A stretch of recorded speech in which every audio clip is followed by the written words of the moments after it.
নমস্কার দর্শক বন্ধুরা, রেপ স্পোর্টস বাংলার পর্দায় আপনাদের সকলকে আরেকবার স্বাগত। আমি রাহুল। আর first of all good morning to everyone. আর এই মুহূর্তে আরো একটি গুরুত্বপূর্ণ ডেভেলপমেন্ট। আইএসএল 14ই ফেব্রুয়ারি থেকে শুরু হওয়ার কথা থাকলেও এই মুহূর্তে বেশ কিছু সমস্যার সম্মুখীন হতে হচ্ছে কিন্তু আইএসএল ক্লাবদেরকে, এবং অবশ্যই প্রধান কারণ হচ্ছে আহ, খরচ। এবছর আইএসএল যে ট্রাঙ্কেটেড ফরম্যাটে হচ্ছে, সেই ফরম্যাটে কিন্তু ক্লাবরা প্রফিটের কথা ভুলেই যান। ক্লাবরা বরং হয়তো অনেক লস করতে হবে বেশিরভাগ ক্লাবদেরকে, কারণ এই বছর অলরেডি বেশ কিছু মাস কিন্তু ফুটবল না হওয়া সত্ত্বেও ক্লাবদেরকে তাদের অপারেশন চালিয়ে যেতে হয়েছে, ফুটবলারদের স্যালারি কন্টিনিউ করতে হয়েছে, এবং তারই সাথে সাথে আরো বেশ কিছু কারণ হাইলাইট করে স্পোর্টস মিনিস্ট্রিকে অল 14 ক্লাব, 14টি আইএসএল ক্লাব যৌথভাবে একটি চিঠি লিখেছে, এবং সেই চিঠিতে বেশ কয়েকটা পয়েন্ট তারা মেনশন করেছে, এবং তাদের দাবি সেই পয়েন্টগুলো যদি মানা হয় তাহলে ক্লাবদের জন্য সুবিধা হবে অপারেশন চালিয়ে যেতে for the next 3 to 4 years. তো সেই চিঠিতে কি কি পয়েন্ট মেনশন করা রয়েছে সেগুলোই তুলে ধরবো আপনাদের জন্য এই ভিডিওতে। প্রথমত আপনারা এই চিঠিটা দেখে নিন। 14টি আইএসএল ক্লাব 30শে জানুয়ারি অর্থাৎ গতকাল তারা স্পোর্টস মিনিস্ট্রিকে এই চিঠি লিখে পাঠিয়েছে, এবং চিঠির মাধ্যমে বেশ কয়েকটা পয়েন্ট তারা মেনশন করতে। চলুন দেখে নিই সেই পয়েন্টগুলো কি কি।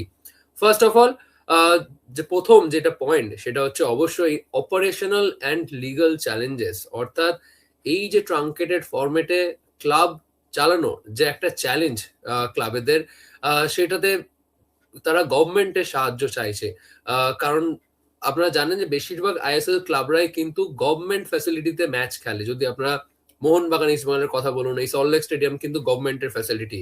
চেন্নাইনের কথা বলুন, গোয়ার কথা বলুন, ইভেন ওড়িশা, প্রত্যেকটি আইএসএল ক্লাব তাদের কিন্তু নিজেদের স্টেডিয়াম নেই, তারা কিন্তু গভর্নমেন্টের ফ্যাসিলিটিতেই কিন্তু তারা আইএসএল ম্যাচগুলি খেলে। এবং সেই কারণে তারা বলছে যে এই বছর যেহেতু অলরেডি তাদের অনেক টাকা লস হয়েছে, যেহেতু সিজন অনেকটা দেরিতে শুরু হয়েছে, প্লেয়ারদের স্যালারি দিতে হয়েছে without any football competition and tournament. তো তারা বলছে এই ফর্মেটে যদি গভর্নমেন্ট তাদেরকে সাহায্যের হাত বাড়িয়ে দেয়, অ্যাটলিস্ট এই যে স্টেডিয়াম খরচ, সেই স্টেডিয়াম খরচ যদি একটু কম করে দেয় গভর্নমেন্ট, তাহলে তাদের অনেক সাহায্য হয়। এবং এই স্টেডিয়াম খরচের পাশাপাশি আরো অনেক কিন্তু ম্যাচ ডে সার্ভিসেস লাগে। যেমন ধরুন দমকল, ফায়ার সার্ভিস থেকে শুরু করে সিকিউরিটি সার্ভিস অ্যান্ড অল, স্টেডিয়ামের পাশাপাশি আরো অনেক সার্ভিসেস লাগে যেগুলো কিন্তু গভর্নমেন্টের। তো সেই খরচগুলোতে যদি গভর্নমেন্ট একটু সাহায্যের হাত বাড়িয়ে দেয়, সেই খরচগুলোতে যদি একটু কম করে দেয়, তাহলে কিন্তু ক্লাবদের জন্য অনেকটা সাহায্য হয়। এই ডিফিকাল্ট, এই কঠিন সময়েও ক্লাব চালিয়ে যাওয়াটা তাদের জন্য একটু হলেও সুবিধা হয়। সেই কথাই কিন্তু মেনশন করেছে চিঠির একেবারে প্রথম দিকে। এবং অ্যাট দ্য সেম টাইম আরো একটি গুরুত্বপূর্ণ পয়েন্ট যেটি মেনশন করে সেটি হলো কমার্শিয়াল পার্টনার। কারণ এআইএফএ আপনারা জানেন যে যখন ক্লাবদেরকে প্রপোজাল পাঠিয়েছিল যে যেই ফরম্যাটে লিগ হবে এবং তারা এত তারিখে কমার্শিয়াল পার্টনার, এই 2025 থেকে 26 মৌসুমটার জন্য তারা একটা কমার্শিয়াল পার্টনার আনবে, এবং তারপর নেক্সট 20 বছরের জন্য তারা কমার্শিয়াল পার্টনারের সাথে ডিল করবে। কিন্তু অ্যাজ অফ নাও এই বছর যে ট্রাঙ্কেটেড ফরম্যাটটা হবে, সেই ফরম্যাটের জন্য কিন্তু এখনো কোনো কমার্শিয়াল পার্টনার কিন্তু নেই, এবং সেটাই হয়েছে ক্লাবদের চিন্তার কারণ। কারণ আপনারা যদি দেখেন 30%, যে সেন্ট্রাল বাজেট পুলটা করা হয়েছিল এবারের এই ট্রাঙ্কেটেড আইএসএল করবার জন্য, তার মধ্যে কিন্তু 30% বাজেট ধরে রাখা ছিল কমার্শিয়াল পার্টনারের। কমার্শিয়াল পার্টনার দেওয়ার কথা ছিল 30% অফ দ্য সেন্ট্রাল বাজেট পুল, কিন্তু যেহেতু এখনো কোনো কমার্শিয়াল পার্টনার নেই, সেটাই হয়েছে ক্লাবদের চিন্তার কারণ। এবং তারা সেই চিঠিটাতে সেটাই মেনশন করেছে যে যদি পসিবল হয় কমার্শিয়াল পার্টনার যেন আনা হোক গভর্নমেন্টের সাহায্যে, তাহলে ক্লাবদের যে অনেক খরচ কমে যাবে, ক্লাবদের অপারেশনাল কস্ট কমে যাবে, এবং লিগের যে সেন্ট্রাল বাজেট পুল, সেখানে যদি কমার্শিয়াল পার্টনার এসে কন্ট্রিবিউট করে, তাহলে কিন্তু ক্লাবদের অনেক সাহায্য হবে। এবং এই কমার্শিয়াল পার্টনারের সাথে সাথে ব্রডকাস্ট কস্ট, এই ব্রডকাস্ট কস্টও যাতে কমানো হয় সেই দাবি কিন্তু করেছে ক্লাবরা। সম্প্রচারের যে খরচ, সম্প্রচারের খরচ যাতে ক্লাবদের না দিতে হয়, সেই রিকোয়েস্ট কিন্তু করেছে ক্লাবেরা। এবং এর সাথে সাথে আরো একটি যেটা সব থেকে বড় পয়েন্ট এই চিঠির মধ্যে, সেটি হচ্ছে রেলিগেশন। রেলিগেশন নিয়ে কিন্তু রিকোয়েস্ট করেছে ক্লাবেরা। আপনারা সকলেই জানেন যে according to AIFF new constitution, নতুন যে কনস্টিটিউশন গঠন করা হয়েছে এআইএফএফ, সেখানে কিন্তু রেলিগেশন জিনিসটা কিন্তু স্ট্রিক্টলি মেনশন করা রয়েছে, রেলিগেশন স্ট্রিক্টলি মেনশন রয়েছে। এবং সেই কারণে যদি আপনারা দেখেন বেশ কিন্তু তৎপর হয়ে উঠেছে বেশিরভাগ ক্লাবেরাই।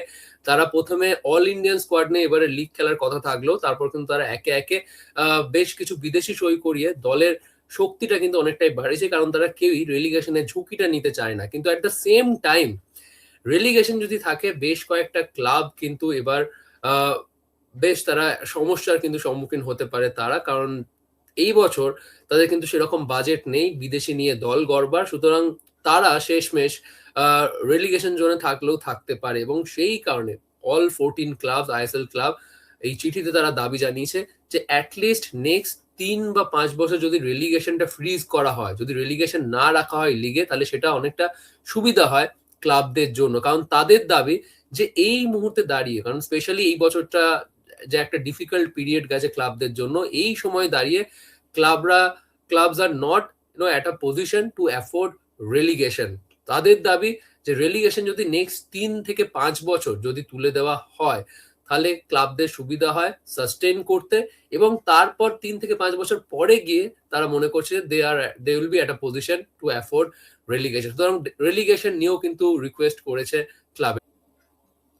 এবং লাস্ট দুটো গুরুত্বপূর্ণ পয়েন্ট হলো অবশ্যই, সেকেন্ড লাস্ট পয়েন্টটা যদি মেনশন করতে হয় সেটি হলো পাবলিক সেক্টর আন্ডারটেকিং কোম্পানি যদি আনা হয় এবারের আইএসএল এ, তাহলে অনেকটা সুবিধা হয় ক্লাবদের। ক্লাবরা পরিষ্কার তাদের দাবি জানিয়েছে যে যেহেতু এখনো পর্যন্ত কমার্শিয়াল পার্টনার নিয়ে কোনো ক্ল্যারিটি নেই, তারা রিকোয়েস্ট করেছে স্পোর্ট মিনিস্ট্রিকে যে এরকম অনেক কোম্পানি রয়েছে, কোল ইন্ডিয়া লিমিটেডের মতন এরকম অনেক কোম্পানি যারা government owned company but they are public sector undertaking, যেমন কোল ইন্ডিয়া হকি ইন্ডিয়া লিগে কিন্তু ইনভেস্ট করে, এরকম অনেক পাবলিক সেক্টর আন্ডারটেকিং রয়েছে যারা অনেক স্পোর্টস লিগে কিন্তু তারা ইনভেস্ট করে বা স্পন্সর করে। সুতরাং ক্লাবদের এটাই রিকোয়েস্ট যে এবার আইএসএল এ যদি কমার্শিয়াল পার্টনার না আনা হয় এবারে ট্রাঙ্কেটেড ফরম্যাটে, অ্যাটলিস্ট গভর্নমেন্ট যদি একটা পাবলিক সেক্টর আন্ডারটেকিং অ্যারেঞ্জ করে দেয় ফর স্পন্সরশিপ বা ইনভেস্টমেন্ট, তাহলে কিন্তু এই ক্যাশ লিকুইডিটি, যে ক্যাশ ফ্লোটা কিন্তু সাহায্য করবে ক্লাবদেরকে। কারণ আরো এই সেন্ট্রাল বাজেট পুলে কিন্তু তাহলে আরো টাকা আসবে পাবলিক সেক্টর আন্ডারটেকিং এর থেকে, এই দাবি জানিয়েছে ক্লাবরা। এবং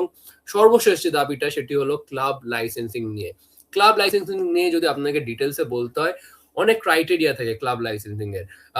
সেখানে প্রচুর ক্যাটাগরি থাকে, স্টেডিয়াম থেকে শুরু করে টিমে কতজন স্টাফ, এবং প্রত্যেকটি ক্যাটাগরিতে টিমের স্টাফ রয়েছে কিনা, এবং এটা সেম টাইম ক্লাবদেরকে কিন্তু অনেক রকমের প্রোগ্রাম করতে হয়, ইয়ুথ টিম থেকে শুরু করে youth league, even baby league. এই ক্লাব লাইসেন্সিং কিন্তু অনেক কিছু থাকে যেটা অনেক ক্লাবই কিন্তু যেটা তারা এই ক্রাইটেরিয়া মিট করতে পারে না। এবার ক্লাবদের দাবি হলো এই ডিফিকাল্ট টাইমে, এই যে কঠিন সময় এবছর, যেহেতু এত মাস ধরে অনিশ্চয়তাই ছিল আমাদের ইন্ডিয়ান ফুটবল ক্যালেন্ডার, সুতরাং এই যে সবে যে লিগ শুরু হবে এবং এবছর যে ক্লাব লাইসেন্সিং এর এই যে এতগুলো ক্রাইটেরিয়া, সেই ক্রাইটেরিয়ায় যদি কোনোভাবে রিল্যাক্সেশন আনতে পারে এআইএফএফ, তাহলে ক্লাবদের অনেকটা সুবিধা হয়। তারা ক্লাবরা পরিষ্কার জানিয়েছে যে ক্লাব লাইসেন্সিং এ তো অনেক ক্রাইটেরিয়া থাকে, যেমন বেবি লিগ থেকে শুরু করে দলে অনেক রকমের স্টাফদেরকে কিন্তু রিক্রুট করতে হয়। সুতরাং ক্লাবদের দাবি যে এই ক্রাইটেরিয়া গুলোর মধ্যে যেই ক্রাইটেরিয়া গুলো একেবারেই ম্যাচ করলে না নয়, সেই ক্রাইটেরিয়া গুলো রেখে যদি বাকি ক্রাইটেরিয়া গুলো যদি বাদ দেওয়া হয়, তাহলে কিন্তু ক্লাবদের জন্য সুবিধা হয় এই মৌসুমটা সাস্টেন করতে। সুতরাং সেই দাবি জানিয়েছে। Club licensing is a very difficult thing to be honest, কারণ বিভিন্ন অনেক রকম ক্রাইটেরিয়া থাকে যেগুলো মিট করতে হয়, এবং এআইএফএফ কে অ্যাকচুয়ালি গভর্নমেন্টকে ক্লাবরা সেই রিকোয়েস্ট জানিয়েছে যদি এআইএফএফ এবারের ক্লাব লাইসেন্সিং ক্রাইটেরিয়া গুলোতে যদি একটু রিল্যাক্সেশন এনে দেয়, তাহলে কিন্তু ক্লাবেদের অনেক খরচ কিন্তু কমে যায়। সুতরাং to summarise the whole video যদি বলতে হয় এক কথায়, তাহলে সেটা হচ্ছে এবারের লিগে কিন্তু স্পোর্ট মিনিস্ট্রিকে ক্লাবরা কিন্তু কমিট করেছে যে তারা এবারের আইএসএল এ তারা অংশগ্রহণ করতে রাজি, তারা প্রস্তুত, এবং তারা প্রস্তুত হয়েছে একটাই কারণে, যাতে ফুটবল যাতে চলে, ইন্ডিয়ান ফুটবল ক্যালেন্ডার যাতে থেমে না যায়, ইন্ডিয়ান ফুটবল যাতে ক্ষতি না হয়, সেই কারণে কিন্তু ক্লাবরা স্পোর্টস মিনিস্টারকে কমিট করেছে যে তারা এবারের আইএসএল এ খেলতে প্রস্তুত। কিন্তু অ্যাট দ্য সেম টাইম উল্টে তারা গভর্নমেন্টের থেকেও কিছু সাহায্য চাইছে, এবং সেই সাহায্য যদি গভর্নমেন্ট করতে পারে তাহলে ক্লাবদের জন্য কিন্তু অনেকটা সুবিধা হবে সাস্টেন করতে এই কঠিন সময়ের মধ্যে দিয়ে। সুতরাং এবার এটাই দেখার যে গভর্নমেন্ট ক্লাবদের এই যৌথ চিঠির তে রেসপন্স দেয় কিনা, এবং এই যৌথ চিঠির রেসপন্সে অ্যাটলিস্ট গভর্নমেন্ট যদি সাহায্যের হাত বাড়িয়ে যায়, তাহলে কিন্তু ক্লাবদের জন্য কিন্তু সুবিধা হবে এই কঠিন সময়েও সাস্টেন করতে। আপনার কি মতামত অবশ্যই জানাবেন এই ভিডিও নিয়ে, এবং এরকম আরো অনেক ফুটবল আপডেটের জন্য চোখ রাখবেন রেপ স্পোর্টস এর পর্দায়। এখানেই শেষ করছি এই ভিডিওটি, আবার আপনাদের সকলের সাথে দেখা হচ্ছে পরবর্তী ভিডিওতে।